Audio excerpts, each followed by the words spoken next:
어둠이 내려앉은 예루살렘 궁전의 한방에서 촛불이 흔들리고 있었다. 늙은 왕은 창밖을 바라보며 깊은 한숨을 내쉬었다. 그의 손에는 작은 반지 하나가 쥐어져 있었고 그 반지 안쪽에는 네 글자가 새겨져 있었다. 이 또한 지나가리라. 이것은 한 왕의 이야기자 한 세공사의 이야기며 한 왕자의 이야기다. 세 사람의 운명이 하나의 반지로 얽히고 그 반지에 새겨진 짧은 문장이 그들의 인생을 완전히 바꾸어 놓은 이야기다. 오늘 우리는 기원전 1000년 전 예루살렘으로 돌아가 인류 역사상 가장 위대한 지혜의 교훈이 어떻게 탄생했는지 그 여정을 따라갈 것이다. 이것은 단순한 역사 이야기가 아니다. 이것은 지금 이 순간 고통 속에서 신음하는 모든 이들에게 전하는 위로의 메시지이며 교만 속에서 길을 잃은 모든 이들에게 전하는 경고의 메시지이다. 다윗은 이스라엘 역사상 가장 위대한 왕이었다.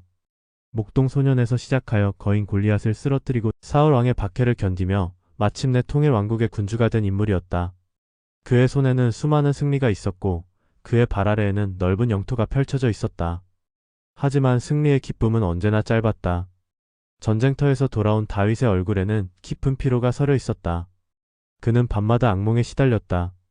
자신의 칼에 쓰러진 적군의 얼굴들이 꿈속에서 되살아났고 전쟁터에서 죽어간 자신의 병사들의 비명소리가 귓가에 맴돌았다. 특히 그를 괴롭힌 것은 자식들과의 갈등이었다. 암논과 압살롬, 아도니아. 그의 아들들은 서로를 증오했고 왕자를 차지하기 위해 음모를 꾸몄다. 다윗은 왕국을 통치할 수는 있었지만 자신의 가정은 통치할 수 없었다. 어느 날 밤 다윗은 궁전 옥상을 거닐며 별들을 바라보았다. 저 멀리 다윗의 망대 너머로 예루살렘의 불빛들이 반짝였다.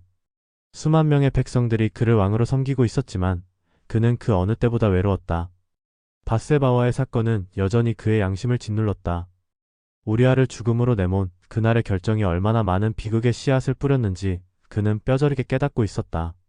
선지자 나단이 그에게 한 예언 칼이 내 집에서 영원히 떠나지 아니하리라는 말씀이 현실이 되어가고 있었다. 압살롬의 반란은 다윗의 심장에 칼을 꽂는 것과 같았다. 자신이 그토록 사랑했던 아들이 자신의 왕자를 빼앗기 위해 군대를 일으켰을 때 다윗은 예루살렘을 버리고 도망쳐야 했다. 맨발로 올리브산을 넘으며 통곡했던 그날의 기억은 지금도 생생했다. 전쟁은 승리로 끝났지만 그 승리는 쓰디쓴 것이었다. 요압이 압살롬을 죽였다는 소식을 들었을 때 다윗은 무너져 내렸다. 내 아들 압살롬아, 내 아들 압살롬아. 차라리 내가 너를 대신하여 죽었다면 압살롬, 내 아들아, 내 아들아. 그의 애통한 울부짖음은 궁전 전체를 뒤흔들었다. 승리의 군대가 돌아왔지만 왕은 기뻐하지 않았다. 신하들은 당황했고 백성들은 혼란스러워했다. 위대한 전사였던 다윗은 이제 슬픔에 잠긴 늙은 아버지에 불과했다. 그 후로 다윗은 변했다. 그는 더 이상 전쟁터에 나가지 않았다. 대신 그는 궁전 안에 머물며 시편을 짓고 하나님께 기도했다. 그의 시편에는 깊은 회개와 애통함이 담겨 있었다. 내 죄가 항상 내 앞에 있나이다. 상하고 통회하는 마음을 주께서 멸시하지 아니하시리이다. 하지만 고통은 끝나지 않았다.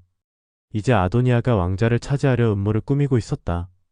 다윗의 또 다른 아들, 그 역시 아버지의 권위에 도전하고 있었다. 역사는 반복되고 있었고 다윗은 같은 비극을 또다시 목격해야 했다. 늙고 병든 다윗은 침상에 누워 떨고 있었다. 아무리 담요를 덮어도 추위는 가시지 않았다. 신하들은 젊은 아가씨 아비삭을 데려와 왕을 섬기게 했지만 다윗의 몸은 여전히 차가웠다. 이 시기 다윗의 마음속에는 하나의 질문이 자리 잡고 있었다. 이 모든 고통에는 끝이 있는가? 이 슬픔은 언제까지 계속될 것인가?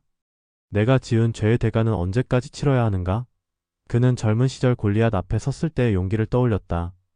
그때 그는 두려움이 없었다. 하나님이 함께 하신다는 확신이 있었기 때문이었다. 하지만 지금은 달랐다. 하나님은 여전히 그와 함께 하셨지만 그의 마음은 평안하지 않았다. 밤마다 다윗은 과거를 회상했다. 사무엘 선지자가 자신의 머리에 기름을 부었던 날, 사울 왕의 궁전에서 수금을 타던 날, 요나단과 우정을 나누던 날, 블레셋과의 전쟁에서 승리하던 날들. 모든 것이 꿈처럼 느껴졌다. 그리고 그는 깨달았다. 영광도 지나갔고 승리도 지나갔으며 패배도 지나갔고 슬픔도 지나가고 있다는 것을. 인생의 모든 것은 물결처럼 밀려왔다가 썰물처럼 빠져나간다는 것을. 하지만 이 깨달음을 어떻게 형태로 만들 수 있을까? 어떻게 이 진리를 후대에 전할 수 있을까? 다윗은 고민에 잠겼다. 예루살렘 시장 골목 깊숙한 곳에 작은 세공소가 있었다. 그곳에서 한 노인이 망치를 들고 금을 두드리고 있었다. 그의 이름은 아이암이었다. 그는 예루살렘에서 가장 뛰어난 금세 공사로 알려져 있었다. 아이암은 평범한 장인이 아니었다. 그의 손에서 탄생한 작품들은 단순히 아름다운 장신구가 아니라 각각 깊은 의미를 담고 있는 예술품이었다. 그는 의뢰인과 긴 대화를 나눈 후에야 작업을 시작했고 각 작품에 그 사람의 이야기를 담아냈다. 아이암 자신도 파란만장한 삶을 살아왔다. 젊은 시절 그는 이집트에서 금세공 기술을 배웠다. 그곳에서 그는 파라오의 보물을 만드는 장인들과 함께 일했고 세상에서 가장 정교한 기술을 익혔다. 하지만 그의 인생은 순탄하지 않았다. 그는 사랑하는 아내를 전염병으로 잃었고 두 아들은 전쟁터에서 돌아오지 못했다. 그에게 남은 것은 오직 손기술과 기억뿐이었다. 슬픔 속에서 아이암은 더 깊이 자신의 기술에 몰두했다. 그는 금 속에 생명을 불어넣는 법을 배웠다. 차갑고 단단한 금이 그의 손을 거치면 마치 살아있는 것처럼 부드러운 곡선을 그렸다. 사람들은 그의 작품을 보며 감탄했지만 아이암은 결코 교만하지 않았다. 그는 알고 있었다. 자신의 기술도 명성도 모두 한순간에 사라질 수 있다는 것을. 건강이 허락하는 동안만 그는 이 일을 할 수 있었다. 손이 떨리기 시작하면, 눈이 침침해지면 그의 경력은 끝날 것이었다. 아이암의 작은 가게에는 온갖 사람들이 찾아왔다. 부유한 상인, 가난한 농부, 사랑에 빠진 젊은이, 슬픔에 잠긴 미망인. 그는 그들 모두의 이야기를 들었고 그들의 감정을 금 속에 새겼다. 어느 날 그의 가게 문이 열렸다. 들어온 사람은 궁전의 시종이었다. 그는 아이암에게 깊이 절하며 말했다. 왕께서 그를 부르신다고. 아이암은 놀랐다. 자신 같은 보잘것없는 장인을 왕이 왜 찾는단 말인가? 하지만 왕의 명령을 거부할 수는 없었다. 그는 도구를 정리하고 깨끗한 옷으로 갈아입은 후 시종을 따라 궁전으로 향했다. 궁전으로 가는 길은 멀고 험했다. 시장 골목에서 왕궁까지 그것은 마치 두 개의 다른 세계를 잇는 여정 같았다. 좁고 복잡한 골목길을 지나 넓고 웅장한 궁전대로로 나아가는 동안 아이암은 긴장감을 느꼈다. 궁전 안으로 들어서자 그의 눈은 휘둥그레졌다. 높이 솟은 기둥들, 화려한 테피스트리, 금으로 장식된 벽들. 그는 평생 금을 다루었지만 이렇게 많은 금을 한 곳에서 본 적은 없었다. 신하들의 안내를 받아 그는 왕의 침실로 향했다. 문이 열리자 그는 침상에 누워있는 늙은 왕을 보았다. 위대한 전사 다윗, 골리앗을 쓰러뜨린 영웅, 이스라엘의 왕. 하지만 지금 그의 모습은 그저 쇠약한 노인에 불과했다. 다윗은 아이암을 바라보았다. 그의 눈빛에는 깊은 슬픔과 동시에 간절함이 담겨 있었다. 왕은 천천히 입을 열었다. 아이암은 왕의 이야기를 들었다. 승리와 패배, 영광과 수치, 기쁨과 슬픔. 왕의 인생 전체가 그 앞에 펼쳐졌다. 그리고 왕은 하나의 부탁을 했다. 나를 위해 반지 하나를 만들어 주시오. 하지만 이것은 보통 반지가 아니오. 이 반지는 내가 슬플 때 위로가 되고 기쁠 때 경고가 되는 그런 반지여야 하오. 당신이 그것을 만들 수 있겠소? 아이암은 깊이 생각에 잠겼다. 이것은 그가 받은 의뢰 중 가장 어려운 것이었다. 어떻게 하나의 반지가 그 모든 역할을 할 수 있단 말인가? 어떤 디자인이, 어떤 문구가 그런 힘을 가질 수 있을까? 그는 왕에게 시간을 달라고 요청했다.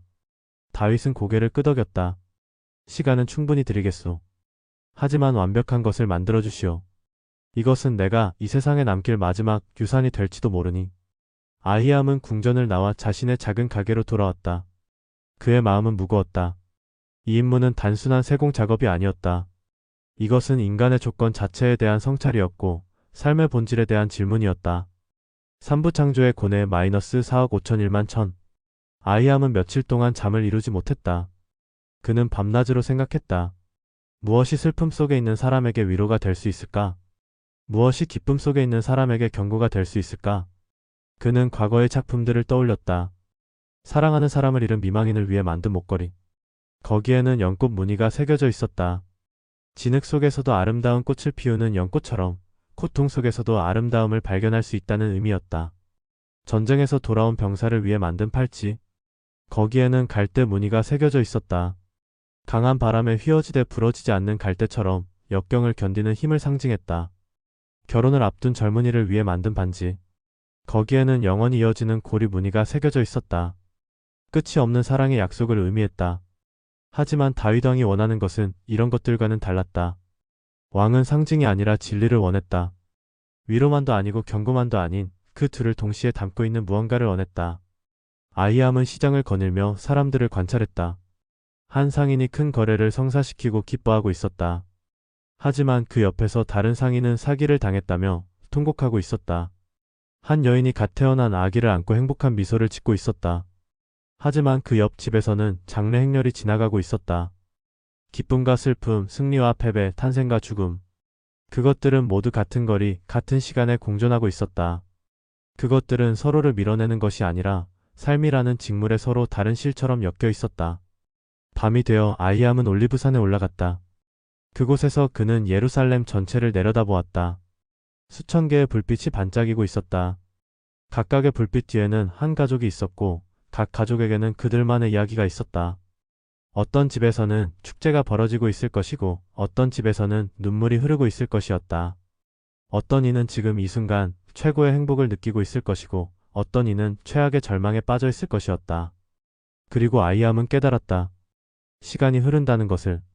지금 웃는 사람도 언젠가는 울 것이고 지금 우는 사람도 언젠가는 웃을 것이라는 것을. 영원한 기쁨은 없고 영원한 슬픔도 없다는 것을. 그는 자신의 인생을 되돌아보았다. 이집트에서 최고의 장인으로 인정받았을 때의 자부심, 아내와 처음 만났을 때의 설렘, 첫 아들이 태어났을 때의 기쁨. 그 모든 순간들이 얼마나 생생했던가. 하지만 그것들은 모두 지나갔다. 영광도 지나갔고 사랑도 변했으며 기쁨도 사라졌다. 그 자리에 슬픔이 찾아왔다.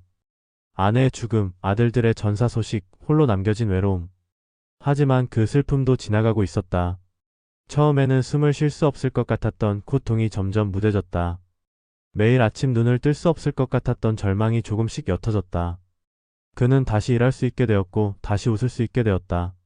완전히 잊은 것은 아니었다. 슬픔은 여전히 그의 마음속 깊은 곳에 자리 잡고 있었다. 하지만 그것이 그의 전부는 아니었다. 삶은 계속되었고 새로운 날들이 찾아왔다. 아이암은 별들을 바라보았다. 저 별들도 수천 년 동안 떠올랐다가 지고 또 떠올랐다가 졌다. 영원한 것처럼 보이지만 그것들도 언젠가는 사라질 것이었다. 우주의 시간 속에서 모든 것은 한순간에 불과했다. 그때 그의 마음속에 한 문장이 떠올랐다. 짧지만 강렬한, 단순하지만 심오한 문장. 이 또한 지나가리라. 네 단어. 하지만 그 안에는 모든 것이 담겨 있었다. 기쁨도 지나가고 슬픔도 지나간다. 승리도 지나가고 패배도 지나간다. 젊음도 지나가고 늙음도 지나간다. 심지어 삶 자체도 지나간다. 이것은 절망적인 메시지가 아니었다. 오히려 위로였다. 지금 견딜 수 없는 고통 속에 있는 사람에게 이것은 희망의 메시지였다. 참고 견디라. 이것도 지나갈 것이다. 동시에 이것은 경고이기도 했다. 지금 최고의 기쁨을 누리고 있는 사람에게 이것은 겸손의 메시지였다. 교만하지 마라. 이것도 지나갈 것이다. 아이암은 흥분했다. 그는 산에서 내려와 콧장 작업실로 달려갔다. 촛불을 켜고 도구를 꺼내고 가장 순수한 금을 선택했다. 그는 반지의 형태를 구상했다. 너무 화려해서는 안 되었다. 메시지 자체가 주인공이어야 했기 때문이다. 하지만 너무 단순해서도 안 되었다. 왕이 착용할 것이었기 때문이다. 아이암은 중간의 길을 선택했다. 우아하지만 절제된 품이 있지만 겸손한 디자인. 반지의 외부는 매끈하고 단순했다. 하지만 내부에는 정성스럽게 문구가 새겨질 것이었다. 그는 히브리어로 글자를 새기기 시작했다.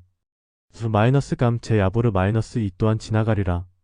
각 글자를 새기는데 몇 시간씩 걸렸다. 그의 손은 떨렸지만 그는 완벽을 추구했다. 각 획, 각 곡선이 정확해야 했다. 이것은 단순한 문구가 아니라 왕에게 전하는 지혜의 메시지였기 때문이다. 며칠 밤을 세운 끝에 반지가 완성되었다. 아이암은 그것을 손에 들고 촛불 아래서 바라보았다. 금은 부드럽게 빛났고 안쪽에 새겨진 글자들은 마치 살아있는 것처럼 느껴졌다. 그는 만족스러웠다. 이것은 그의 최고 걸작이었다. 기술적으로 완벽했을 뿐만 아니라 의미도 깊었다. 이 작은 반지 하나가 왕의 삶을 변화시킬 수 있을 것이었다. 아이암은 완성된 반지를 비단 주머니에 넣고 다시 궁전으로 향했다. 이번에는 떨리는 마음과 함께 기대감도 있었다. 왕이 이것을 보면 어떤 반응을 보일까? 궁전에 도착하자 그는 다시 왕의 침실로 안내되었다. 다윗은 여전히 침상에 누워 있었지만 아이암을 보자 눈빛이 살아났다. 아이암은 무릎을 꿇고 비단 주머니를 꺼냈다. 그리고 조심스럽게 반지를 꺼내 왕께 올렸다. 다윗은 반지를 받아들었다. 그의 늙은 손이 떨렸다. 그는 반지를 이리저리 돌려보며 외부를 살폈다. 단순하지만 우아한 디자인의 고개를 끄덕였다. 그리고 그는 반지를 손가락에 끼웠다. 완벽하게 맞았다. 마치 처음부터 그의 손가락을 위해 만들어진 것처럼. 아히암이 조용히 말했다. 전하, 안쪽을 보십시오. 다윗은 반지를 빼서 내부를 들여다보았다. 촛불 아래서 그는 새겨진 문구를 읽었다. 이 또한 지나가리라. 긴 침묵이 흘렀다. 다윗은 움직이지 않았다. 그는 단지 그 문구를 응시하고 있었다. 한 번, 두 번, 세 번. 그는 계속해서 그 문구를 읽었다. 그리고 갑자기 눈물이 그의 뺨을 타고 흘러내렸다. 위대한 전사, 강인한 왕이 작은 반지를 손에 쥔 채 울고 있었다. 그 눈물은 슬픔의 눈물이었을까? 아니면 깨달음의 눈물이었을까? 어쩌면 둘 다였을 것이다. 다윗은 자신의 모든 고통이 영원하지 않다는 것을 깨달았다. 압살롬의 죽음으로 인한 슬픔도, 밧세바 사건으로 인한 죄책감도 모두 지나갈 것이었다. 동시에 그는 자신의 모든 영광도 지나갔다는 것을 깨달았다. 골리앗을 쓰러뜨렸을 때의 환호성도, 전쟁에서의 승리도, 왕자에 오른 기쁨도 모두 이미 지나가 버렸다. 그리고 지금 이 순간도 지나가고 있었다. 그가 이 반지를 손에 쥐고 있는 이 순간조차도 이미 과거가 되어가고 있었다. 다윗은 아히암을 바라보았다. 당신은 위대한 장인이요. 당신은 금을 다루는 법만 아는 것이 아니라 진리를 다루는 법도 아는구려. 아히암은 고개를 숙였다. 전하, 이것은 제가 만든 것이 아닙니다. 이것은 삶 자체가 우리에게 가르쳐준 것입니다. 저는 단지 그것을 형태로 만들었을 뿐입니다. 다윗은 반지를 다시 손가락에 끼웠다. 그것은 완벽하게 맞았다. 무겁지도 가볍지도 않았다. 그는 반지를 돌려보며 말했다. 이 반지는 내가 슬플 때마다 나를 위로할 것이요. 내 고통이 영원하지 않다는 것을 상기시켜줄 것이요. 그리고 이 반지는 내가 기쁠 때마다 나를 깨울 것이요. 내 기쁨도 영원하지 않다는 것을 경고해줄 것이요. 그는 잠시 생각에 잠겼다가 계속 말했다. 하지만 이것은 단지 위로와 경고만이 아니오. 이것은 더 깊은 진리를 담고 있어. 모든 것이 지나간다면 우리는 무엇에 집착해야 할까요? 무엇이 진정으로 영원한 것일까요? 아히암은 대답하지 않았다. 그것은 각자가 스스로 답해야 할 질문이었다. 다윗은 창밖을 바라보았다. 나는 많은 것을 이루었소. 왕국을 세웠고 전쟁에서 승리했으며 예루살렘을 수도로 만들었소. 하지만 이 모든 것도 지나갈 것이오. 내가 죽으면 다른 왕이 이 자리에 앉을 것이고 그도 언젠가는 지나갈 것이오. 그는 반지를 바라보았다. 그렇다면 무엇이 남는가? 우리의 업적이 아니라 우리가 배운 지혜가 남는 것이오. 우리가 쌓은 부가 아니라 우리가 나눈 사랑이 남는 것이오. 다윗은 아히암에게 후한 대가를 지불하고 그를 돌려보냈다. 하지만 그들의 만남은 거기서 끝나지 않았다. 아히암은 이후로도 종종 왕을 찾아와 대화를 나누었다. 그들은 삶과 죽음에 대해, 기쁨과 슬픔에 대해, 영혼과 순간에 대해 이야기했다. 왕과 장인, 권력자와 평민. 하지만 진리 앞에서 그들은 동등했다. 다윗은 반지를 한시도 손에서 떼지 않았다. 그것은 그의 일부가 되었다. 침실에서 일어날 때, 신하들을 만날 때, 기도할 때 그는 항상 그 반지를 만지작거렸다. 반지의 문구는 그에게 끊임없이 속삭였다. 이 또한 지나가리라. 그리고 그 속삭임은 그를 변화시켰다. 그는 더 이상 과거의 영광에 집착하지 않았다. 골리앗을 쓰러뜨렸던 그날의 영광은 이미 지나갔다. 그것을 붙잡으려 할 필요가 없었다. 그는 더 이상 과거의 실수에 매달리지 않았다. 밧세바 사건은 끔찍한 죄였지만 그것에 대한 후회도 지나갈 것이었다. 용서를 구하고 회개하고 앞으로 나아가는 것이 중요했다. 그는 더 이상 미래를 두려워하지 않았다. 죽음이 다가오고 있었지만 그것도 하나의 통과 의례일 뿐이었다. 삶도 지나가고 죽음도 지나가며 그 너머에는 영원히 있었다. 궁전의 다른 편에서는 젊은 왕자 솔로몬이 자신의 방에서 책을 읽고 있었다. 그는 다윗의 여러 아들 중 하나였지만 특별한 위치에 있었다. 그의 어머니는 밧세바였고 선지자 나단은 그를 여디디아, 즉 하나님의 사랑받는 자라고 불렀다. 솔로몬은 형들과는 달랐다. 압살롬처럼 잘생기지도 않았고 아도니아처럼 카리스마가 있지도 않았다. 하지만 그에게는 다른 무기가 있었다. 지혜였다. 어린 시절부터 솔로몬은 책을 사랑했다. 그는 이집트의 지혜 문학을 읽었고 페니키아의 철학을 공부했으며 메소포타미아의 수학을 배웠다.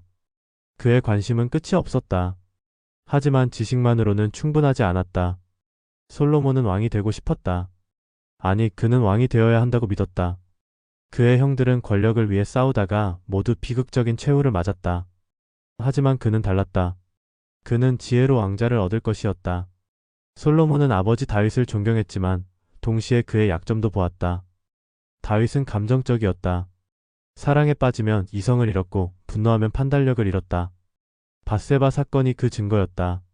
솔로몬은 자신은 그렇지 않을 것이라고 다짐했다. 그는 감정에 휘둘리지 않고 순수한 이성으로 통치할 것이었다. 그는 완벽한 왕이 될 것이었다. 어느 날 솔로몬은 아버지가 작은 반지를 끼고 있다는 것을 알아차렸다. 다윗은 그 반지를 끊임없이 만지작거렸고 때로는 그것을 들여다보며 미소 지었다. 솔로몬은 호기심이 생겼다. 그 반지에는 무엇이 특별한 것일까? 그는 아버지에게 물었다. 다윗은 반지를 빼서 아들에게 보여주었다. 솔로몬은 내부의 문구를 읽었다. 이 또한 지나가리라. 솔로몬은 고개를 끄덕였다. 지혜로운 말씀입니다, 아버지. 모든 것은 무상하다는 진리를 담고 있군요. 다윗은 아들을 바라보았다. 그것이 전부라고 생각하느냐? 그렇지 않습니까? 솔로몬이 되물었다. 모든 것이 지나간다면 우리는 어떤 것에도 집착하지 말아야 합니다. 기쁨도 일시적이고 슬픔도 일시적입니다. 그렇다면 우리는 초연해야 합니다. 다윗은 잠시 침묵했다. 내 말도 일리가 있구나. 하지만 이 문구는 초연함만을 가르치는 것이 아니다. 이것은 또한 연민을 가르친다. 연민이요? 솔로몬이 물었다. 그렇다. 모든 것이 지나간다면 지금 고통받는 사람들을 어떻게 대해야 하겠느냐? 그들의 고통도 지나갈 것이라며 무시해야 하겠느냐? 아니면 지금 이 순간 그들과 함께 아파해야 하겠느냐? 솔로몬은 답하지 못했다. 다윗이 계속했다. 그리고 내가 왕이 되었을 때 내 백성들이 고통받는다면 어떻게 하겠느냐? 이것도 지나갈 것이다 라고 말하며 손을 놓고 있겠느냐? 아니면 지금 당장 그들을 도와야 하겠느냐? 솔로몬은 깊이 생각했다. 아버지의 말은 옳았다. 지혜는 단지 진리를 아는 것이 아니라 그 진리를 어떻게 적용하는지 아는 것이었다. 다윗은 반지를 다시 손가락에 끼며 말했다. 이 반지는 나에게 두 가지를 가르쳐준다. 첫째, 나 자신의 고통과 기쁨에 대해 겸손하라. 둘째, 다른 사람들의 고통과 기쁨에 대해 공감하라. 며칠 후 다윗은 심각한 병에 걸렸다. 그의 몸은 급격히 약해졌고 신하들은 왕이 곧 죽을 것이라고 수군거렸다. 이때 아도니아가 움직였다. 그는 스스로를 왕으로 선포하고 지지자들을 모았다. 군대 사령관 요압과 제사장 아비아달이 그를 지지했다. 하지만 선지자 나단과 밧세바는 솔로몬을 지지했다. 그들은 다윗에게 달려가 아도니아의 반란을 알렸다. 다윗은 침상에서 일어났다. 비록 몸은 약했지만 그의 정신은 또렷했다. 그는 결정을 내렸다. 솔로몬이 그의 후계자가 될 것이었다. 그는 제사장 사독과 선지자 나단을 불러 명령했다. 솔로몬을 기온샘으로 데려가 왕으로 기름 부으라. 그리고 나팔을 불며 솔로몬 왕 만세 라고 외쳐라. 명령이 실행되었다. 솔로몬은 왕으로 기름 부음을 받았고 백성들은 환호했다. 나팔 소리와 환호성이 예루살렘 전체를 뒤흔들었다. 아도니아는 두려움에 떨었다. 그는 제단의 뿔을 붙잡으며 자비를 구했다. 솔로몬은 그를 용서했지만 경고했다. 만약 내가 악을 행한다면 그날이 내 마지막 날이 될 것이다. 다윗은 솔로몬을 침실로 불렀다. 그는 아들에게 마지막 교훈을 전하고 싶었다. 내 아들아, 나는 이제 곧 세상의 모든 사람이 가는 길을 갈 것이다. 너는 강하고 담대하여라. 그리고 내 하나님 여호와의 명령을 지켜라. 솔로몬은 고개를 숙였다. 예, 아버지. 다윗은 자신의 손에서 반지를 빼었다. 그리고 그것을 솔로몬의 손에 쥐어주었다. 이것을 받아라. 이것은 내가 너에게 줄 수 있는 가장 귀한 유산이다. 왕자도 아니고 재산도 아니며 영토도 아니다. 이것은 지혜다.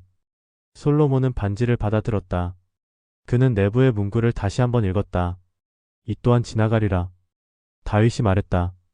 내가 위대한 업적을 이루고 교만해질 때 이 반지를 보아라. 내 영광도 지나갈 것임을 기억하라.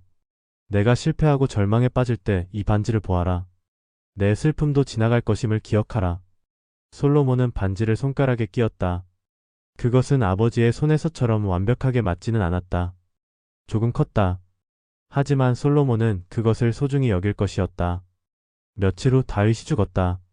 그는 70년을 살았고 40년 동안 이스라엘을 다스렸다. 그는 다윗성에 장사되었고 온 이스라엘이 애도했다. 솔로몬은 이제 왕이었다. 젊고 야심차고 지혜로웠다. 그는 아버지와는 다른 방식으로 통치하기로 결심했다. 다윗은 전사였지만 솔로몬은 현자가 될 것이었다. 초기 그의 통치는 순조로웠다. 그는 현명한 판결로 백성들의 존경을 받았다. 가장 유명한 것은 두 여인이 한 아기를 두고 다투었을 때의 판결이었다. 두 여인이 왕 앞에 나타났다. 둘 다 같은 집에 살고 있었고 거의 같은 시기에 아기를 낳았다. 하지만 한 여인의 아기가 밤에 죽었고 그녀는 자신의 죽은 아기를 다른 여인의 살아있는 아기와 바꿔치기 했다고 주장했다. 두 여인 모두 살아있는 아기가 자기 것이라고 주장했다. 증거도 없고 증인도 없었다. 어떻게 진실을 가려낼 수 있을까? 솔로몬은 명령했다. 칼을 가져와 이 살아있는 아이를 둘로 나누어 한쪽은 이 여인에게 한쪽은 저 여인에게 주라. 한 여인은 동의했다. 그렇게 하십시오. 내 것도 아니고 내 것도 아니게 하십시오. 하지만 다른 여인은 소리쳤다. 아닙니다, 왕이시여. 아이를 그 여인에게 주십시오. 죽이지만 마십시오. 솔로몬은 알았다. 살아있는 아이를 첫 번째 여인에게 주라. 그녀가 진짜 어머니다. 이 판결의 소문은 온 이스라엘에 퍼졌다. 백성들은 왕의 지혜에 경탄했다. 하나님께서 그에게 지혜를 주셨다는 것이 분명했다. 솔로몬의 명성은 국경을 넘어 퍼져나갔다. 외국의 왕들과 여왕들이 그의 지혜를 듣기 위해 찾아왔다. 그는 3,000가지 잠언을 지었고 1,005편의 노래를 만들었다. 그는 성전을 짓기 시작했다. 그의 아버지 다윗이 평생 꿈꾸었지만 이루지 못한 것을. 솔로몬은 두로의 왕 히람에게서 최고급 백향목을 수입했고 최고의 장인들을 고용했다. 성전 건축에는 7년이 걸렸다. 그것은 인류 역사상 가장 아름다운 건축물 중 하나였다. 순금으로 입힌 내부, 정교하게 조각된 그룹들, 거대한 청동 기둥들. 모든 것이 완벽했다. 성전이 완공되었을 때 솔로몬은 대대적인 봉헌식을 거행했다. 온 이스라엘이 예루살렘으로 모였다. 제사장들이 언약궤를 지성소로 옮기자 하나님의 영광이 성전을 가득 채웠다. 솔로몬은 백성들 앞에서 기도했다. 하나님께서 참으로 땅 위에 계시리. 하늘과 하늘들의 하늘이라도 주를 용납하지 못하겠거든 하물며 내가 건축한 이 성전이오리. 그의 기도는 겸손했다. 그는 자신이 위대한 일을 이루었지만 그것이 하나님 앞에서는 여전히 부족하다는 것을 알았다. 하지만 시간이 지나면서 무언가가 변하기 시작했다. 성전 건축 후 솔로몬은 자신의 궁전을 짓기 시작했다. 성전을 짓는데 7년이 걸렸지만 그의 궁전에는 13년이 걸렸다. 그는 점점 더 사치스러워졌다. 외국의 공주들과 결혼했고 그의 아내들은 700명, 첩들은 300명에 달했다.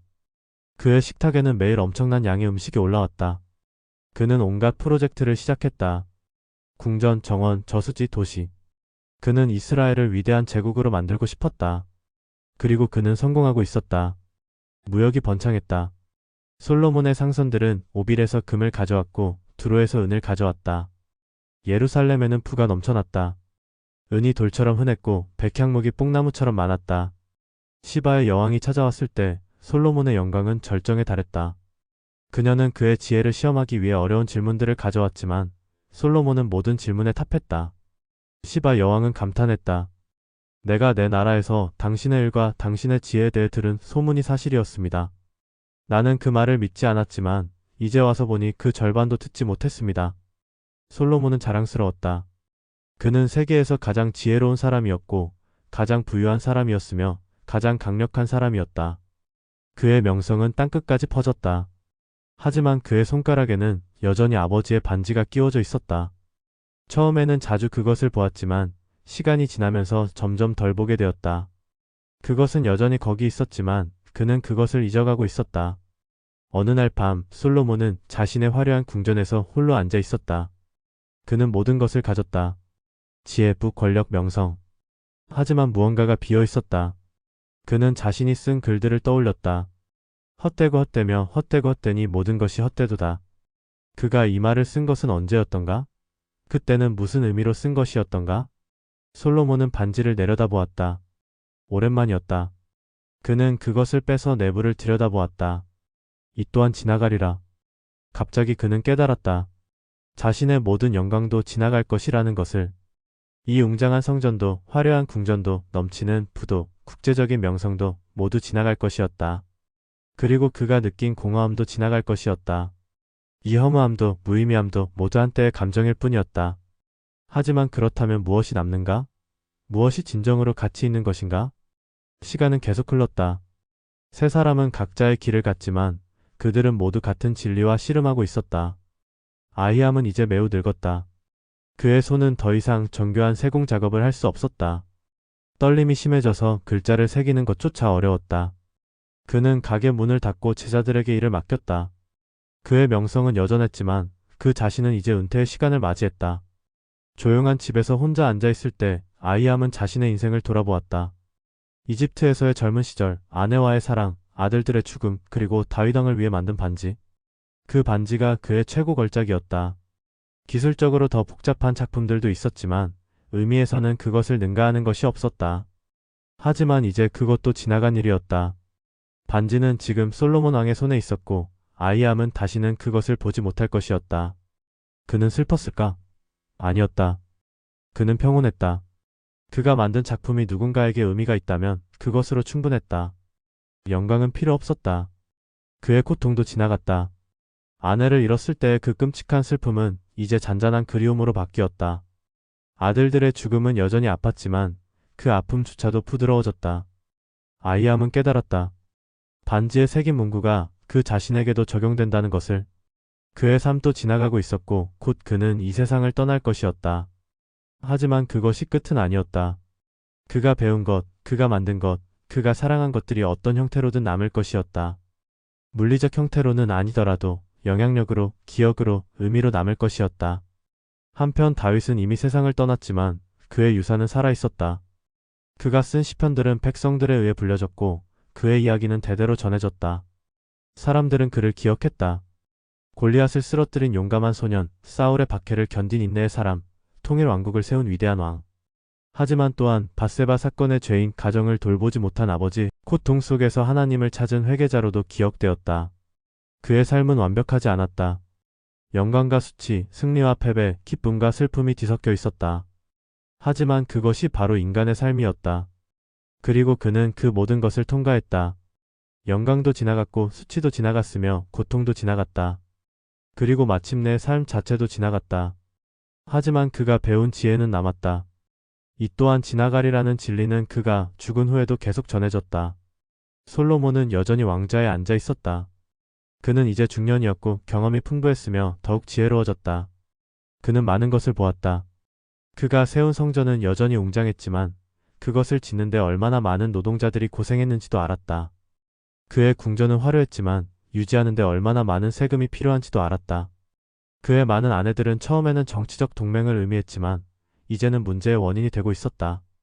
그들 각자가 자신의 신을 섬기기를 원했고 솔로몬은 그들을 만족시키기 위해 예루살렘에 외국 신들의 제단을 허락했다. 그는 알았다. 이것이 잘못되었다는 것을. 하지만 어떻게 막을 수 있었겠는가? 국제관계, 정치적 현실, 복잡한 이해관계. 모든 것이 얽혀 있었다. 밤마다 그는 반지를 바라보았다. 이 또한 지나가리라. 그 말은 위로였지만 동시에 경고였다. 그의 지혜도 지나갈 것이었다. 언젠가 그보다 더 지혜로운 사람이 나타날 것이었다. 그의 부도 지나갈 것이었다. 왕국도 흥했다가 망할 것이었다. 그렇다면 무엇을 위해 살아야 하는가? 솔로몬은 글을 쓰기 시작했다. 그의 경험, 그의 통찰, 그의 질문들을 기록했다. 그것이 전도서였다. 헛되고 헛되며 헛되고 헛되니 모든 것이 헛되도다. 해 아래에서 수고하는 모든 수고가 사람에게 무엇이 유익한가? 그는 모든 것을 시도해 보았다. 지혜를 추구했고 쾌락을 즐겼으며 위대한 프로젝트를 시행했다. 하지만 모든 것이 바람을 잡는 것 같았다. 내가 해 아래에서 행해지는 모든 일을 보았노니 보라, 모든 것이 헛되어 바람을 잡는 것이로다. 하지만 그는 또한 해답을 찾았다. 완벽한 해답은 아니었지만 살아갈 수 있는 방향이었다. 사람이 먹고 마시며 수고하는 가운데서 낙을 누리는 것보다 더 나은 것이 없나니 이것도 하나님의 손에서 나오는 것임을 내가 보았도다. 삶은 의미가 없는 것이 아니었다. 단지 우리가 기대하는 곳에 의미가 있는 것이 아니었다. 위대한 업적, 영원한 명성, 무한한 부. 이런 것들에는 궁극적 의미가 없었다. 의미는 더 단순한 곳에 있었다. 일상의 기쁨, 관계의 따뜻함, 하나님과의 교감. 이런 것들도 지나가지만 그것들이 지나가는 바로 그 순간에 의미가 있었다. 청년이여, 내 젊음을 기뻐하라. 내 청년의 날들에 내 마음을 기쁘게 하라. 왜냐하면 그것도 지나갈 것이기 때문이었다. 하지만 동시에 내 창조주를 기억하라. 왜냐하면 영원한 것도 있기 때문이었다. 시간은 계속 흘렀다. 세대가 지나가고 왕국이 흥망성쇠를 거듭했다. 솔로몬이 죽은 후 그의 아들 르호보암이 왕위를 계승했다. 하지만 그는 아버지의 지혜를 이어받지 못했다. 그는 백성들에게 가혹했고 결과적으로 왕국이 둘로 나뉘었다. 이스라엘과 유다. 한때 통일되었던 왕국은 이제 서로 적이 되었다. 형제가 형제와 싸웠고 같은 조상의 자손들이 서로를 죽였다. 솔로몬의 반지는 어떻게 되었을까? 그것은 왕실의 보물 창고에 보관되었다. 세대가 지나면서 그 의미는 희미해졌다. 사람들은 그것이 귀한 금으로 만들어졌다는 것만 알았지 안에 새겨진 문구의 의미는 잊었다. 세월이 흐르는 동안 왕들이 왔다가 갔다. 어떤 이는 선했고 어떤 이는 악했다. 어떤 이는 하나님을 섬겼고 어떤 이는 우상을 섬겼다. 선한 왕 히스기야가 통치할 때 그는 왕실 보물 창고를 정리하다가 그 반지를 발견했다. 그는 내부의 문구를 읽고 깊이 감동받았다. 히스기야는 어려운 시기를 겪고 있었다. 아수르의 강력한 군대가 유다를 침략했고 예루살렘은 포위당했다. 상황은 절망적으로 보였다. 하지만 히스기야는 반지의 문구를 기억했다. 이 또한 지나가리라. 이 위기도 지나갈 것이었다. 그는 하나님께 기도했고 기적이 일어났다. 아수르 군대가 하룻밤 사이에 전멸했고 예루살렘은 구원받았다. 승리 후 히스기야는 교만해질 수도 있었다. 하지만 그는 다시 반지를 보았다. 이 또한 지나가리라. 이 영광도 지나갈 것이었다. 그는 겸손을 유지했다. 하지만 후대의 왕들은 그만큼 지혜롭지 못했다. 므낫세는 악한 왕이었고 그는 예루살렘의 우상들을 세웠다. 그의 아들 아몬도 악했다. 마침내 요시야가 왕이 되었다. 그는 어렸을 때부터 개혁을 시작했다. 그는 성전을 수리하라고 명령했고 그 과정에서 오래전에 잊혀진 율법책이 발견되었다. 율법책을 읽은 요시야는 충격을 받았다. 유다가 얼마나 하나님의 길에서 멀어졌는지 깨달았다. 그는 대대적인 종교 개혁을 시행했다. 이 시기의 반지는 다시 한번 의미를 가졌다. 요시야는 그것을 발견하고 그 문구를 명상했다. 그는 깨달았다. 유다의 타락도 영원하지 않다는 것을. 회개하면 회복이 가능하다는 것을. 하지만 요시야의 개혁도 완벽하지 않았다. 그가 죽은 후 백성들은 다시 옛길로 돌아갔다. 그리고 마침내 심판이 왔다. 바벨론의 느부갓네살 왕이 예루살렘을 침략했다. 성전은 파괴되었고 궁전은 불탔으며 백성들은 포로로 끌려갔다. 솔로몬이 건축한 그 웅장한 성전은 이제 폐허가 되었다. 예루살렘의 멸망은 엄청난 비극이었다. 수천 명이 죽었고 수만 명이 노예가 되었다. 하나님의 도성은 황폐해졌고 하나님의 성전은 무너졌다. 하지만 바벨론으로 끌려간 한 포로는 작은 포다리를 가지고 있었다. 그 안에는 왕실 보물 창고에서 급히 가져온 몇 가지 물건들이 들어있었다. 그 중 하나가 바로 그 반지였다. 바벨론에서 유다 백성들은 절망했다. 그들의 성전은 없어졌고 그들의 땅은 빼앗겼으며 그들의 미래는 불확실했다. 어떤 이들은 하나님이 그들을 버렸다고 생각했다. 하지만 선지자들이 일어났다. 에스겔과 다니엘이 하나님의 말씀을 전했다. 이 고난도 영원하지 않다고. 하나님은 여전히 그들과 함께 계시고 회복이 올 것이라고. 70년 후 페르시아의 고레스 왕이 칙령을 내렸다. 유다 백성들이 예루살렘으로 돌아가 성전을 재건할 수 있다고. 귀화하는 기쁨이었지만 동시에 슬픔이기도 했다.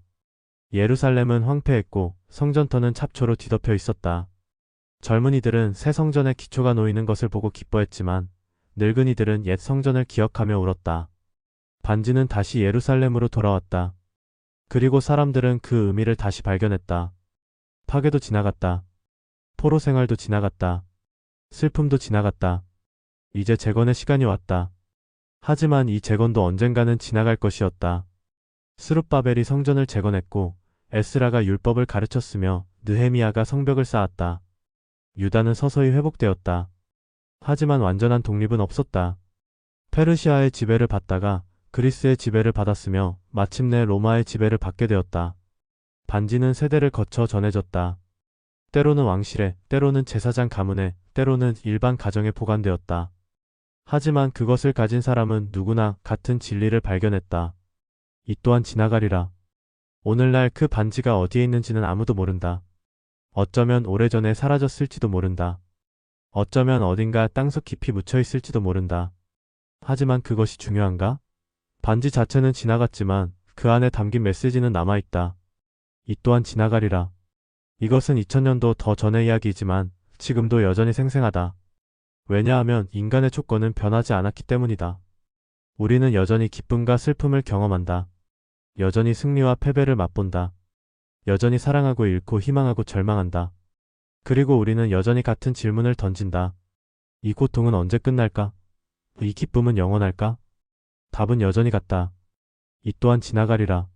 지금 당신이 겪고 있는 아픔이 무엇이든 그것은 지나갈 것이다. 사랑하는 사람을 잃은 슬픔, 사업의 실패, 건강의 문제, 관계의 파탄. 그것이 아무리 크고 견딜 수 없어 보여도 지나갈 것이다. 시간은 모든 상처를 치유하지는 않지만 적어도 무디게 만든다. 처음에는 숨을 쉴 수 없을 것 같던 고통이 점점 견딜만해진다. 매일 아침 눈을 뜰 수 없을 것 같던 절망이 조금씩 옅어진다.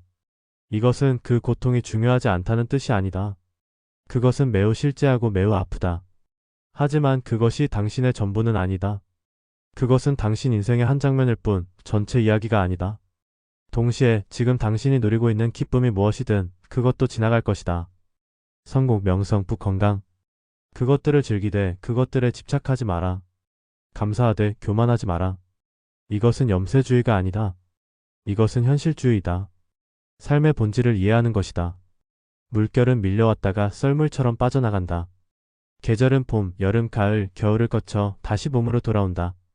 해는 떠올랐다가 지고 달은 차올랐다가 기운다. 이 모든 것은 자연의 순환이다. 그리고 우리의 삶도 그 순환의 일부다. 다윗은 이것을 배웠다. 목동에서 왕이 되는 영광을 경험했고 아들의 반란으로 도망치는 수치를 경험했다. 하지만 둘 다 지나갔다. 그리고 그는 더 깊은 지혜에 도달했다. 아이암은 이것을 배웠다. 최고의 기술을 가진 장인으로 인정받는 영광을 누렸고 가족을 잃는 슬픔을 겪었다. 하지만 둘 다 지나갔다. 그리고 그는 진정으로 중요한 것이 무엇인지 깨달았다. 솔로몬은 이것을 배웠다. 상상할 수 있는 모든 것을 경험했다. 지혜, 부, 권력, 쾌락. 하지만 그 모든 것이 바람을 잡는 것 같았다. 왜냐하면 모두 지나갔기 때문이다. 하지만 그렇다고 삶이 무의미한 것은 아니다. 오히려 정반대다. 모든 것이 지나가기 때문에 지금 이 순간이 소중하다. 영원히 지속될 것처럼 집착할 필요가 없기에 현재를 온전히 경험할 수 있다. 사랑하는 사람과 함께하는 시간을 소중히 여기라. 그것도 지나갈 것이기 때문이다. 건강할 때 감사하라. 그것도 지나갈 것이기 때문이다. 젊음을 즐기라. 그것도 지나갈 것이기 때문이다. 하지만 동시에 고통 속에서 희망을 잃지 마라. 그것도 지나갈 것이기 때문이다. 이것이 반지의 메시지이다. 이것이 다윗과 아이암과 솔로몬이 배운 교훈이다. 수천 년이 지났지만 이 메시지는 여전히 유효하다. 왜냐하면 인간의 본질은 변하지 않았기 때문이다. 우리는 여전히 같은 두려움을 가지고 있다. 이 고통이 영원하면 어떡하지? 우리는 여전히 같은 교만을 가지고 있다. 이 성공이 영원할 거야. 하지만 둘 다 착각이다. 아무것도 영원하지 않다. 적어도 이 세상에서는. 그렇다면 무엇이 영원한가? 사랑인가? 어느 정도는 그렇다. 하지만 사랑의 형태도 변한다. 진리인가? 더 가깝다. 하지만 우리의 진리에 대한 이해도 발전한다. 어쩌면 영원한 것은 변화 그 자체다. 모든 것이 지나간다는 바로 그 사실이 유일하게 변하지 않는 진리다. 이것을 받아들이는 것이 지혜의 시작이다. 집착을 놓는 것이 자유의 시작이다. 현재를 온전히 사는 것이 행복의 시작이다. 다윗의 반지는 사라졌을지 모른다. 하지만 그 안에 새겨진 내 단어는 여전히 우리와 함께 있다. 이 또한 지나가리라. 이것을 당신의 마음에 새기라. 슬플 때 이것을 기억하라. 기쁠 때 이것을 기억하라. 그리고 이것을 기억할 때 당신은 인생의 파도 위에서 균형을 잡을 수 있을 것이다. 너무 높이 오르지도 너무 깊이 떨어지지도 않을 것이다. 왜냐하면 모든 파도는 결국 해변에 닿아 사라지기 때문이다. 그리고 그 뒤에는 새로운 파도가 밀려올 것이다. 이것이 삶이다. 이 또한 지나가리라. 화면이 서서히 어두워진다. 예루살렘의 석양이 비친다. 고대 도시의 성벽, 골목길, 그리고 사람들. 수천 년이 지났지만 사람들은 여전히 같은 길을 걷고 같은 질문을 던지며 같은 진리를 찾고 있다. 어디선가 작은 반지 하나가 땅속에 묻혀 있을지도 모른다. 하지만 그 반지가 전하려 했던 메시지는 여전히 살아 숨쉰다. 모든 기쁨 속에서, 모든 슬픔 속에서, 모든 승리와 패배 속에서 이 또한 지나가리라.